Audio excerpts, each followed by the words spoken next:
शिष्य अपने गुरु को चैन की नींद सोते हुए देख आधी रात को उनके पास आया और बोला, गुरुदेव, मैं आपसे कुछ पूछना चाहता हूँ, क्या आप मुझे बताने की कृपा करेंगे?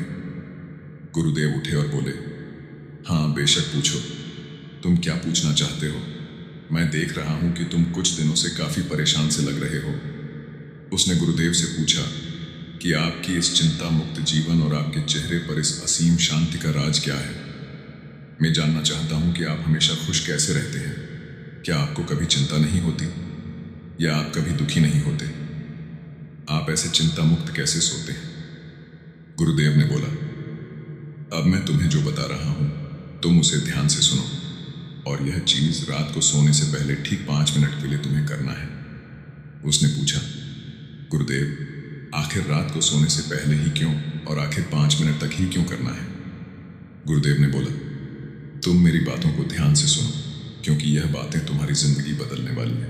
रात को सोने से पूर्व 5 मिनट तक तुम अगर इस काम को करोगे तो तुम्हें जिंदगी में हर वह चीज मिलेगा जो तुम चाहते हो। धन, दौलत, शोहरत, असीम शांति और खुशियां, सब कुछ तुम्हें मिलेगी, लेकिन इसके लिए बस नियम यही है कि तुम्हें यह काम करना पड़ेगा। उसने बोला, जी गुरुदेव, आप जो बताएं मैं उसे करने की जरूर कोशिश करूंगा। उन्होंने बोला, ठीक है, फिर मेरी बातों को ध्यान से सुनो। आज मैं तुमको मस्तिष्क के असीम शक्तियां के बारे में अवगत कराने जा रहा हूं कि तुम्हारे दिमाग के पास कितनी शक्ति है। मैं अगर तुमसे कहूं कि इस ब्रह्मांड की सबसे महान और सबसे अनमोल और शक्तिशाली अगर कोई वस्तु है तो वह है तुम्हारा दिमाग। काम करने के नजरिए से हमारे दिमाग के 2 भाग होते हैं, चेतन मन और अवचेतन मन। पहला, चेतन मन का यह हिस्सा हमारे कंट्रोल में होता है। हम जागते हुए जो भी देख, सुन और समझ पा रहे हैं वह चेतन मन की वजह से ही हो रहा है। जब हम सो जाते हैं तो यह भी सो जाता है, और अवचेतन मन का यह पार्ट हमारे कंट्रोल में नहीं होता है। जब हम सो जाते हैं यह तब भी जगता है, सपने आदि इसी की वजह से आते हैं। चेतन मन और अवचेतन मन को एक उदाहरण द्वारा समझा जा सकता है। जब भी कोई व्यक्ति पहली बार मोटर बाइक चलाना सीख रहा होता है तो उसे मोटर बाइक को ध्यानपूर्वक नियंत्रित करना होता है। शुरुआत में वह संतुलन नहीं बना पाता और थोड़ा डरा हुआ भी रहता है, लेकिन कुछ दिनों बाद जब वह मोटर बाइक चलाना सीख जाता है तो अब उसे मोटर बाइक को नियंत्रित करने के बारे में सोचने की भी आवश्यकता नहीं होती। अब मोटर बाइक अपने आप नियंत्रित हो जाती है, और अब तो वह मित्रों के साथ बातचीत करते हुए या कोई और कार्य करते हुए भी मोटर बाइक चला सकता है। ऐसा क्यों होता है? शुरुआत में जब व्यक्ति पहली बार मोटर बाइक चलाना सीख रहा होता है तो वह अपना चेतन मन इस्तेमाल कर रहा होता है, लेकिन जब वह बार बार मोटर बाइक चलाने की प्रैक्टिस करता है तो अब यह अनुभव उसके अवचेतन मन में संग्रहित स्टोर होने शुरू हो जाते हैं, और धीरे धीरे अवचेतन मन चेतन मन की जगह ले लेता है। हमारा अवचेतन मन एक ऑटो पायलट सिस्टम की तरह है जो अपने आप स्वचालित तरीके से कार्य करता है। सभी स्वचालित कार्यों जैसे सांस लेना, दिल धड़कना आदि कार्य अवचेतन मन के द्वारा ही किए जाते हैं। हमारी आदतें और रोजमर्रा के सभी कार्यों में अवचेतन मन का महत्वपूर्ण योगदान होता है। हमारे हर एक विचार का हमारे अवचेतन मन पर महत्वपूर्ण प्रभाव पड़ता है, या ये कह सकते हैं कि हम जो कुछ भी सोचते हैं या करते हैं उससे हमारे अवचेतन मन की प्रोग्रामिंग होती जाती है, और फिर बाद में धीरे धीरे अवचेतन मन उस कार्य को नियंत्रित करने लगता है। हमारी आदतों और धारणाओं का निर्माण भी ऐसे ही होता है, और बाद में वह आदत स्वचालित रूप से अवचेतन मन के द्वारा नियंत्रित होती है। यह हम पर निर्भर करता है कि हम अपने अवचेतन मन की प्रोग्रामिंग कैसे करते हैं। एक बार प्रोग्रामिंग हो जाने के बाद अवचेतन मन उसी के अनुसार कार्य करने लगता है, चाहे वह कार्य गलत हो या सही। चेतन मन को अवचेतन मन का चौकीदार या गेटकीपर भी कहा जा सकता है। दरअसल हमारा हर विचार एक बीज की तरह है और हमारा अवचेतन मन एक बगीचे की तरह है। हमारा चेतन मन यह निर्णय करता है कि अवचेतन मन में कौन सा बीज बोना है और कौन सा नहीं। हम कभी कभी अनजाने में अपने अवचेतन मन की गलत प्रोग्रामिंग कर देते हैं। जैसे अगर मैं ये सोचता हूँ कि आज का ये काम कल कर लूँगा, तो ये छोटा सा विचार धीरे धीरे मेरे कार्य को कल पर टालने की आदत बन सकता है। इतना सब सुनकर उसने गुरुजी से पूछा, लेकिन इसका नींद से क्या तात्पर्य है, और सोने से पहले 5 मिनट तक हमें क्या करना है, और चिंता मुक्त जीवन का रहस्य क्या है? आप वह हमें बताइए। गुरुदेव ने बोला, हर चीज को सीखने की जल्दी अक्सर इंसान को गलत जानकारी देती है। वह गलत जानकारी किसी काम के नहीं होती, इसीलिए सब्र और धैर्य के साथ बातों को सुनने की आदत डालो।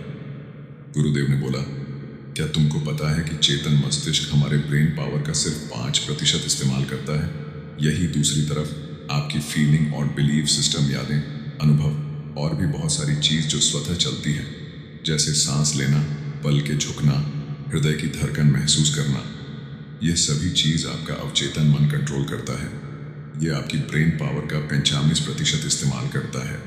आपके अवचेतन मस्तिष्क की प्रोसेसिंग पावर लगभग 40 मिलियन बिट्स पर सेकंड होता है, यानी कि अवचेतन मन से लाखों गुना ज्यादा है। अवचेतन मन के पास इतनी क्षमता है कि ब्रह्मांड की अनंत संभावनाओं को बड़ी आसानी से सच कर सकता है। जिंदगी में एक बात हमेशा याद रखो, तुम जो भी हो, जैसे भी हो, अपनी सोच की वजह से हो। तुम अपने दिमाग को जैसी बातें बताते हो, जैसी चीजें दिखाते हो और जैसी बातें सोचते हो, वैसे तुम बन जाते हो और वैसे ही तुम्हारी जिंदगी होती है। और इन्हीं वजहों से सुख, दुख और तुम्हारे मन का सुकून, शांति सब कुछ मिलता है और सब कुछ खो भी जाता है। इसीलिए खुद को सही दिशा देना जरूरी है। क्या तुमने कभी ऐसा अनुभव किया है कि जब तुम सोते हो तब तुम ऐसे घटना के बारे में सपना देखते हो जिससे आप सोने से चंद मिनट पहले सोचा था या बोला, देखा या सुना होगा? अगर आपके साथ ऐसा कुछ अनुभव हुआ है, उसने बोला, हाँ गुरुजी, सोने से पहले जब हम आधा सोए आधा जागे हुए अवस्था में होते हैं, तब हम तैयार होते हैं अपने अवचेतन मन में उन विचारों को डालने के लिए जिसे हम अपने जीवन में प्रदर्शित करना चाहते हैं। तब तुम जो भी सोचोगे, जो भी मन में विचार लाओगे और जिन विचारों के साथ तुम रात को सोने की कोशिश करोगे, वह सारी चीजें को तुम्हारा दिमाग साकार करने की कोशिश करेगा। इसीलिए सोने से पहले अच्छी चीजों के बारे में सोचो, अच्छी चीजों के बारे में जिसके लिए हम सपना देख रहे हैं, जिसे हम पूरा करना चाहते हैं, उससे रिलेटेड पॉजिटिव विचार आप इसी समय में अपने अवचेतन मन में डायरेक्ट डाल सकते हैं। इसके लिए 2 तरीके हैं। सबसे पहले तरीका है, तुम सोने से पहले सिर्फ इन चीजों के बारे में सोचो जो तुम्हें सुकून दे, जो शांति दे, जिससे तुम्हारा मन हल्का हो। आंख बंद करके तुम ये सोचो, आज का पूरा दिन बिताकर मैं हमेशा की तरह यह आज के आखिरी 10 मिनट खुद को दे रहा हूं। मैं सबसे पहले उनको माफ करता हूं जिन्होंने आज मुझ पर गुस्सा किया। मैं उन सबको माफ करता हूं जो बदल गए। मैं उन सब उम्मीदों को खुद से अलग करता हूं जो किसी और इंसान पर टिकी है। मैं पास्ट की सभी बुरी आदतों को छोड़ता हूं। इस दुनिया में हर कोई इंसान ही है और इंसानों से गलतियां हो जाती हैं, इसलिए मुझसे भी गलतियां हो जाती हैं। गलती होना एकदम नेचुरल है। मेरे पास आज जो कुछ भी है वह काफ़ी है।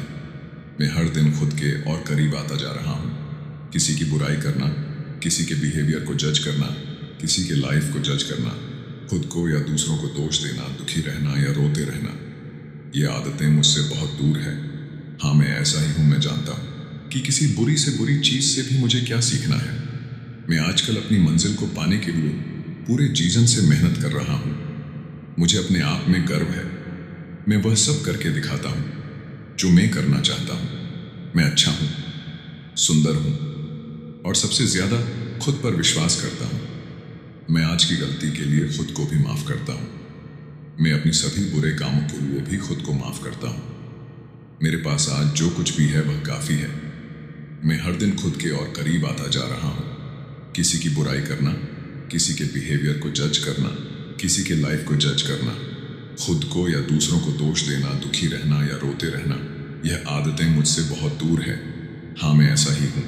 मैं जानता हूँ कि किसी बुरी से बुरी चीज़ से भी मुझे क्या सीखना है। मैं आजकल अपनी मन को पाने के लिए पूरे जीवन से मेहनत कर रहा हूँ। मुझे अपने आप में गर्व है। मैं वह सब करके दिखाता हूँ जो मैं करना चाहता हूँ। मैं अच्छा हूँ, सुंदर हूँ और सबसे ज़्यादा खुद पर विश्वास करता हूँ।